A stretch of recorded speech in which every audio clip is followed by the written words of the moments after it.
Allohga qasamki, musiqa tinglashlik inson tanasini o'ldiradigan zahar kabi qalbdagi iymonni o'ldiradigan zahardir. Qalb bu Alloh taoloning suyishlik va ixlosni makonidir. Kishi musiqa tinglashlik bilan qalbdagi Allohga bo'lgan muhabbatni o'zga bandalarga burib qo'yadi. Qur'on bilan musiqa notalariga bo'lgan muhabbat hech qachon inson qalbida jamlanmas. Ibn Qoyyim rahimahulloh. Jannat sari media. Atrofga bir qarang. Juda ham ayanchli holatni ko'rasiz. Nay ovozdan ta'sirlanib ko'tarilib tushadigan boshlarni, qo'shiqdan ta'sirlanib raqsga tushadiganlarni guvohi bo'lasiz. Erkaklar ham og'ib ketyapti-ya. Ayollar qo'shiq eshitsa manomatlaymiz. Ayollar qolib, erkaklar ham yo'ldan og'ishni boshladi. Natijada ularga Qur'on oyatlari bo'lib ham jannatdan bashorat beruvchi, do'zaxdan ogohlantiruvchi oyatlar o'qilsa, kamdan kam insonlar eslatma oladigan bo'lib qoldi. Ey birodarlar, harom kalimasi bizni nazdimizda nimani ifoda etadi? Nega biz haromdan tiyilmaymiz? Nahot u haqida o'ylab ham ko'rmaymiz? O'zi halolni halol qiluvchi, haromni harom qiluvchi kim? U Alloh emasmi? Qur'on va sunnatda qo'shiqni haromligi haqida kelgan dalillarni e'tiboringizga havola qilaman. Alloh taolo aytadi: odamlar orasida behuda gaplarni pulga sotib oladigan kimsalar bor. Mazkur oyatda kelgan behuda gaplardan nima nazarda tutilgani haqida ashoblarning eng buyuk mufassirlaridan bo'lgan Ibn Mas'uddan so'ralganida, undan o'zga iloh yo'q bo'lgan zotga qasamki, u qo'shiqdir dedi. Bu gapni Rasulullohga eng mukammal ravishda ergashgan va Qur'on olimlaridan biri bo'lgan Ibn Mas'ud aytmoqda. Abdulloh ibn Umar ham Allohga qasamki, u qo'shiqdir degan. Hasan Basri va boshqa olimlar ham ayni gapni aytishgan. Yana Alloh taolo Najm surasida shunday marhamat qiladi: ey odamlar, hali sizlar Qur'ondan ajablanyapsizlarmi? Uni oyat va o'git nasihatlaridan yig'lash o'rniga qo'shiq aytib kulyapsizlarmi? Bas, yolg'iz Allohga sajda va ibodat qiling. Bu suradagi va antum samidun oyatini tafsirida Ibn Abbos radhiyallohu anhu aytadi: Yaman shivasida usmudi degani qo'shiq kuylab ber deganidir. Barchamizga ma'lum, Ibn Abbos bu ummatning olimi va Qur'on tarjimoni bo'ladi. Hadisda Rasululloh sallallohu alayhi va sallam hali ummatimdan zino, ipak, aroq va musiqa asboblarini halol sanaydiganlar, qaytaraman, halol sanaydiganlar keladi deganlar. Halol sanaydiganlar degan so'zlar haqida bir fikr mushohada qiling. Demak, aslida harom bo'lib, keyin havoy nafsga ergashgan holda uni halol qilib oladilar degan. Alloh taolo aytadi: ey Muhammad, hali siz o'z havoyi nafsini iloh qilib olgan kimsaga vakil, qo'riqchi bo'lasizmi? Yo'q. Sizning vazifangiz ularni bu qilmishlaridan saqlash emas. Balki faqat biz sizga yuborgan vahiyni bandalarga yetkazmoqlikdir. Yoki siz ularni haq so'zini eshitib quloq soladiganlar deb o'ylaysizmi? Undoq emas. Zero ular haqni anglamaslikda chorva hayvonlari kabi, balki undan ham battardirlar. Termiziy Anas radhiyallohu anhu dan rivoyat qilgan hadisda Rasululloh sallallohu alayhi va sallam shunday deydilar: ikkita ovoz bor. Ikkalasi ham la'natlangan, buzuqlikka chorlaydi va men ulardan qaytaraman. Biri shodlik va xursandchilik vaqtida nay ovozi yoxud shayton tovushi, ikkinchisi esa musibat kelganda qichqiriq otib, yuzga urib va yoqalarni yirtishdir. Boshqa rivoyatlarda dunyoda ham oxiratda ham la'natlangan deb kelgan. Mana Alloh va Rasulining gapini ham eshitdingiz. Alloh va Rasulining kalomiga qanday javob berasiz? Ibn Qoyyim rahimahulloh qo'shiq haqida shunday deydilar: Allohga qasamki, qancha iffatli ayollar qo'shiq sababidan fohisha bo'lib ketdi. Qancha ho'r erkaklar qo'shiq tufayli yosh go'daklarga qul bo'lib ketdi. Qancha rashkli insonlar qo'shiq sababidan xalq orasida yomon otliq bo'lib qoldi. Qancha boy badavlat insonlar qo'shiq sababidan mol kulchilikdan keyin qashshoq bo'lib qoldi. Qancha sog'lom insonlar qo'shiqqa mubtalo bo'lib turli xil balolarga chalindi. Bu haqida achinarli holatlarni bilmoqchi bo'lsang, musafiylardan so'ra, senga aytib beradilar. Allohul musta'an. Alloh hidoyatlasin. Hali bu Ibn Qoyyim zamonasidagi gap. Endi u kishi bizning ekranlarimizni va undagi kanallarni va video klip va shunga o'xshagan narsalarni ko'rsa nima der ekan? Agar nafsni har aytganini qilaverib, noma'qul ishlarni qilishga o'rganib qolgan bo'lsangiz, yutqazibsiz. Kechalarni keraksiz ishlarga sarflab o'tkazgan bo'lsangiz, yutqazibsiz. Bilingizki, siz qancha maishat qilsangiz qiling, lazzati o'tib ketadi, lekin gunohi yoziladi. Shayxul Islom bir yoshi keksa insonni atrofida yosh bolalar qo'shiq aytib raqsga tushgan holda ko'rib, "Ey shayx, agar jannat yo'li shu bo'lsa, do'zax yo'li qayerda ekan? Agar jannat yo'li shunaqa bo'ladigan bo'lsa, menga do'zax yo'lini ko'rsating-chi?" dedilar. Ey birodarlar, fursat borida tavba qilib qolaylik. Vaqt o'tib ketmasidan oldin tavba qilaylik. Allohning huzuriga borganda, "Ey men suskashlik qilib qo'ydim" deb qolmasingizdan oldin pand nasihat oling. Abu Hoshim as-Sufi aytadilar: Bir kuni Basraga borish uchun kemaga chiqdim. Kemada cho'risi bilan yo'lga chiqqan bir odam bor ekan. Men kemaga minmoqchi bo'lganimda, haligi odam menga qarab, "Joy yo'q" dedi. Cho'risi esa meni kemaga olishligini iltimos qildi va meni oldi. Kema qo'zg'algach, haligi odam nonushta hozirlanishligini talab qilib qoldi. Taom tayyor bo'lgach, cho'ra odamga qarab, "Ana u beshorani ham chaqirmaysizmi?" dedi. Men ham dasturxonga o'tirdim. Nonushtadan so'ng kishi cho'risiga may olib kelishligini buyurdi. O'zi ichib menga ham taklif qildi. Men esa "Alloh sizni rahim qilsin, men ichmayman" dedim. Keyin ichib mast bo'lgach, "Ey cho'ra, nayingni olib bizga qo'shiq aytib ber" dedi. Cho'ra nayini olib qo'shiq kuylab berdi. Keyin menga qarab, "Sen ham yaxshi kuylasan kerak-a?" dedi. Men "Ha, meniki bundan zo'r va yaxshi" dedim. U "Qani aytchi" dedi. Men boshladim. A'udhu billahi minash shaytonir rajim. Bismillahir rohmanir rohim.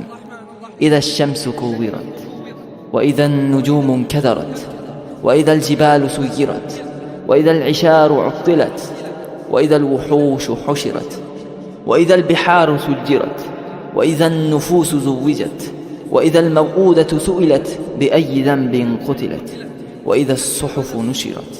Vaqtiki quyosh o'ralib nursizlanib qolganida, vaqtiki yulduzlar ham o'z falaklaridan to'kilganida, vaqtiki tog'lar ham o'z joylaridan jildirilib sayr qildirilganida, vaqtiki qornidagi bolasi 10 oylik bo'lgan bug'oz tuyalar ham bo'sh qo'yib yuborilganida, vaqtiki vahshiy hayvonlar ham bir joyda to'planganida, vaqtiki dengizlar ham tandir kabi qizdirilib va suv olov bilan to'ldirilganida, vaqtiki jonlar qaytadan badanlariga juftlanganida, vaqtiki tiriklay ko'milgan har bir qizaloqdan qanday gunoh sababli o'ldirilgani so'ralganida, vaqtiki nomai amal sahifalari ochilganida degan oyatlarni o'qiganimda, haligi odam juda qattiq yig'lay boshladi. Keyin qo'lidagi aroqni tashladi, nayni ham sindirdi-da, meni quchoqlab yig'lagan holda, "Ey birodar, nima deysiz? Alloh meni kechirarmikin?" dedi. Men albatta, zero Alloh ko'p tavba qilib, ko'p poklanuvchilarni yaxshi ko'radi dedim. U tavba qildi va sobit qadam bo'ldi. Holati ancha o'zgardi. Shundan keyin 40 yil to o'lgunicha birga bo'ldim. Kunlardan birida tushimga kirdi. Undan "Makoningiz qayerda bo'ldi?" deb so'radim. U "Jannatda" dedi. Men "Jannatga qanday kirdingiz?" dedim. U "Sendan Idhash-shamsu kuwiratni eshitib tavba qilganim uchun" dedi. Oldingilarga qoyil qolaman. Qur'onni eshitgan zahotlari tavba qilib ma'siyatdan tiyilganlar. Bizchi ko'pchiligimizga oyat o'qilsa, tavba ham qilmaymiz, pand nasihat ham olmaymiz. Menga ishonchli do'stim bir voqeani aytib berdi.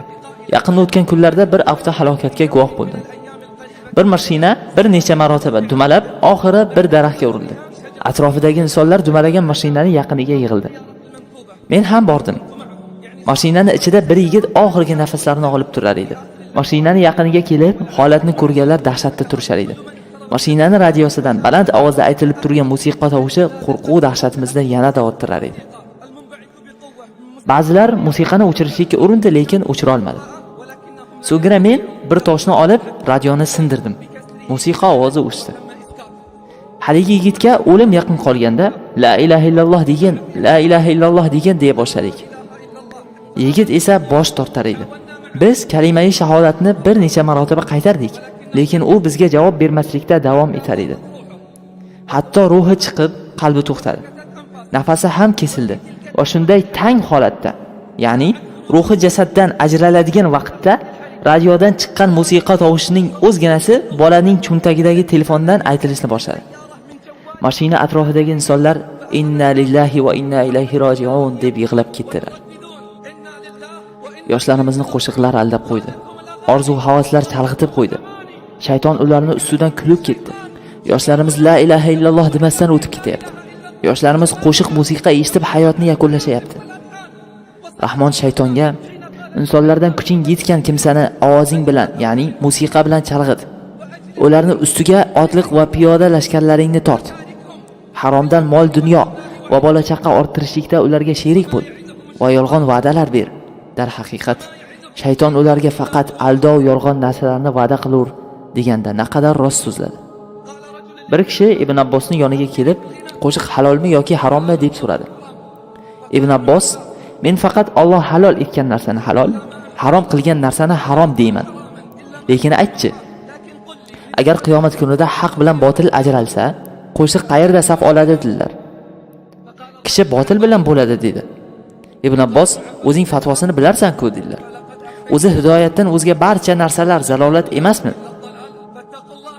Ey la ilaha illalloh ummati, Allohdan qo'rqing. Ey Qur'on ummati, Allohdan qo'rqing. Ey Hadid, Qitol, ya'ni Muhammad va Anfal surasi nozil bo'lgan ummat, Allohdan qo'rqing. Ey lahu maishat sohibi, Allohdan qo'rq. Qo'shiq g'azallardan va ko'p hazr qiladigan odamlardan yiroq bo'l. Faqat haq so'zni so'zlagin. Haqiqiy pahlavon dunyo kezgan odam emas.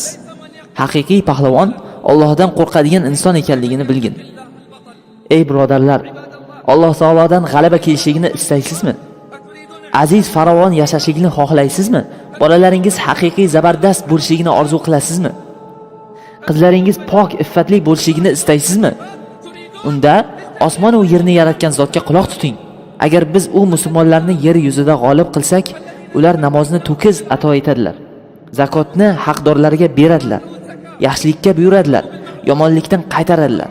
Barcha ishlarning oqibati Allohning iznidadir. Suhbatimga bir nasihat bilan yakun yasayman.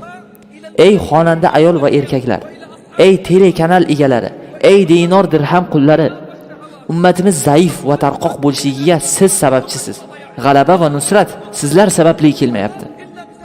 Allohga qasamki, birortasi zino qilsa yoki aroq ichsa yoki raqsga tushsa, yoxud biror bir yigit yoki qiz zalolat yo'liga kirib ketsa, barchasining gunohlaridan bir qismi sizlarga yoziladi. Siz o'z gunohlaringiz yetmaganidek, boshqalarning ham gunohlarini olayapsiz. Hisob kuni kelganda qanday javob berasiz? Biz boshliq va rahbarlarimizga ergashdik. Ular bizni yo'ldan ozdirdi deysizmi? Bu naqadar yomon uzr, naqadar yomon bahona. Sizni bu san'at shahidingizning boshiga tushgan narsa, o'lim sizga ham kelib, eshik yopilishidan oldin tavba qiling. Ibn Mas'ud shogirdlariga: sizlar hozir haq havoyi nafsni boshqaradigan zamonda yashayapsiz. Hali havoyi nafs haqni boshqaradigan zamonlar keladi. Ana shu vaqtlarga qolib ketishdan panoh tilayman degan ekanlar. Allohga qasamki, biz shu zamonda yashayapmiz. Faqat Alloh rahim qilgan odam bundan mustasno. Alloh taolo aytadi: kim Parvardigoriga yo'liqadigan kundan qo'rqib, nafsini havoyi xohishidan qaytaradigan bo'lsa, uning joyi jannatda bo'lur.